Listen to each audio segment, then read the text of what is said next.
ముఖ్యంగా భారతరత్న డాక్టర్ బాబాసాహెబ్ అంబేద్కర్ విగ్రహావిష్కరణ నా చేతుల మీదుగా జరగడం నేను అదృష్టంగా భావిస్తా ఉన్నా.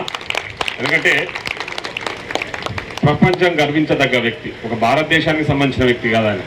అందరూ ఏమనుకుంటారంటే అంబేద్కర్ అంటే భారతదేశానికి మాత్రమే పరిమితం అని కాదు, ప్రపంచం మొత్తం గర్వించదగ్గ వ్యక్తి. చాలా ప్రపంచ దేశాలు ఆయన ఒక గొప్ప మేధావిగా కీర్తించబడే వ్యక్తి యొక్క విగ్రహము నా చేతుల మీదుగా ఈరోజు ఆవిష్కరణ కావడం అనేది నిజంగా నేను చేసుకున్న అదృష్టం అని చెప్పేసి సందర్భంగా నేను భావిస్తా ఉన్నా. ఎందుకంటే ఒక గొప్ప మేధావి.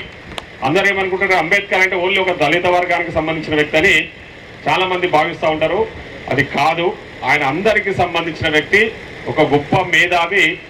భారతదేశానికి ఈరోజు మనం అనుభవిస్తున్న హక్కులు, ఈరోజు నేను ఇక్కడ కూర్చున్న ఎమ్మెల్యే గారు, ఈరోజు ప్రశాంత్ గారు ఇక్కడ కూర్చున్నారు, మా ఎంఆర్ఓ గారు, మా ఎంపీడీఓ గారు, ఇక్కడ సర్పంచులము, అన్నీ మనం అనుభవిస్తున్న హక్కులన్నీ కూడా ఆనాడు ఆయన మేధస్సుతో ఆ రాజ్యాంగాన్ని రచించబట్టే, ఆ రాజ్యాంగం కల్పించిన హక్కుల ప్రకారమే ఈరోజు మనమందరం కూడా ఇక్కడ ఈ హక్కులను అనుభవిస్తూ ముందుకు పోతా ఉన్నాం. కాబట్టి సో అట్లాంటి ఒక గొప్ప మహానుభావుడు, గొప్ప మేధావి, అందరికీ ఆదర్శవంతుడు, అట్లాంటి మహానుభావుని విగ్రహావిష్కరణ మనం ఈరోజు పాల్గొంటున్న, నాతో పాటు ఇక్కడ పాల్గొంటున్న వాళ్ళందరూ కూడా అదృష్టంగానే భావించాలి.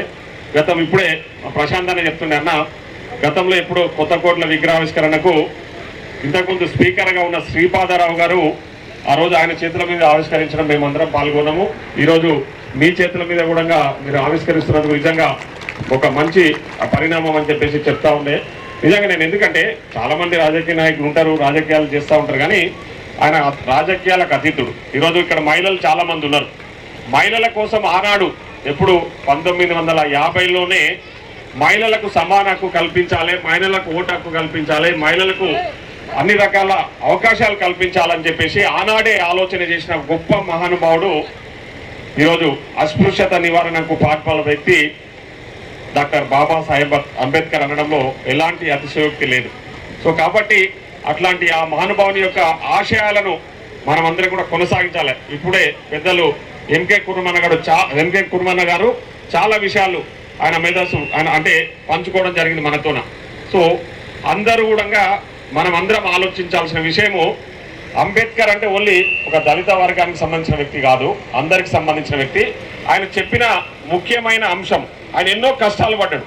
మీకు అందరికీ తెలుసు, ఆయన జీవిత చరిత్ర చదివిన వాళ్ళందరికీ ఆయన ఎంత కష్టం చేసి ఆ స్థాయికి ఎదిగిండు, ఆ మేధస్సును సంపాదించినట్టే ఆయన కష్టంతోనే సాధ్యమైంది. అది దేనితోనే సాధ్యమైంది? ఓన్లీ చదువుతోనే అది సాధ్యమైంది. సో ఇక్కడ ఉన్న మిత్రులందరూ కూడా చెప్తా ఉన్నా నేను, దయచేసి అంబేద్కర్ కళల కన్నా ఆశయం, అంబేద్కర్ ఆశయాలను కొనసాగించడం అంటే ఏంది? అందరూ కూడా చదువుకొని మంచి ఉన్నత స్థానాలలో అందరూ కూడా రావాలనేది. అందరు చదువుకోవాలి, కష్టపడి చదువుకొని పైకి రావాలి. చదువు ఒక్కటే మన తలరాతలు మారుస్తుంది, వేరే ఏవి కూడా మార్చవు. అవి అన్నీ కూడా తాత్కాలికమే. కొన్ని పార్టీలకు సంబంధించిన నాయకులు ఏమేమో ప్రచారం చేసుకుంటూ ఉంటారు. సో అవన్నీ కాదు, మనం అవి ఆవేశానికి అప్పటి పూర్తే పరిస్తాయి. ఇక్కడ ఉన్న యువకులు కూడా నేను చెప్తా ఉన్నా, అంబేద్కర్ ఆశయాన్ని కొనసాగించడం అంటే ఆయన కళల కన్నా ఆశయం ఏంది, ఆయన ఆశయం ఏంది?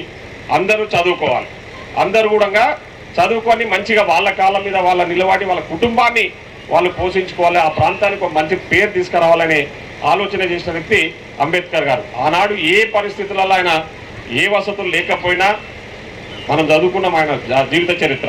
చెట్టు అంటే బయట స్ట్రీట్ లైట్స్ కింద ఉండి చదువుకొని 32 డిగ్రీలు సాధించి ప్రపంచ మేధావులలో ఆయన ఒక గొప్ప మేధావి అని పేరు తెచ్చుకున్నాడంటే ఇన్ని కోట్ల మందిలో ఈరోజు ఇప్పటికీ దాదాపు 70 సంవత్సరాలు అయిపోయింది. అయినా కూడా అంబేద్కర్ను మనం అందరం కూడా ఆరాధిస్తున్నాము.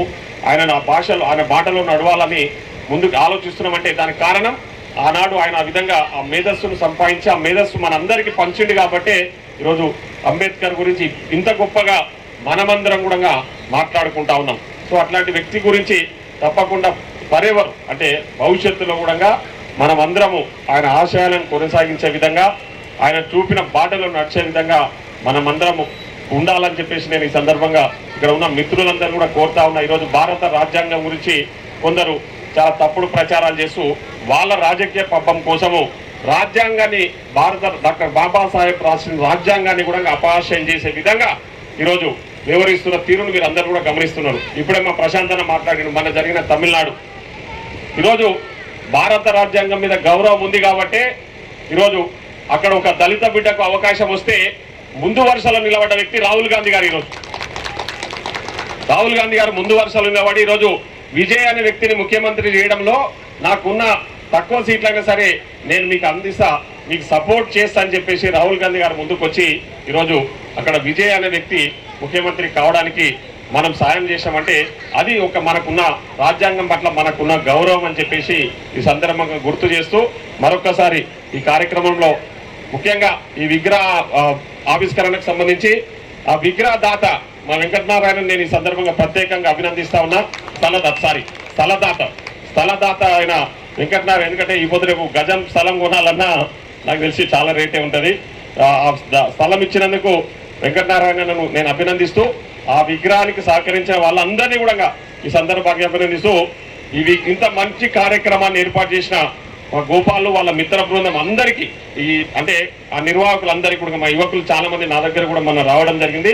వాళ్ళందరినీ కూడా నేను ప్రత్యేకంగా పేరును అభినందిస్తా ఉన్నాను. ఒక మంచి వ్యక్తి యొక్క విగ్రహాన్ని ఆవిష్కరించుకొని మీరందరూ కూడా ఇంత కష్టం చేసి అక్కడ విగ్రహాన్ని పెట్టుకున్నారు.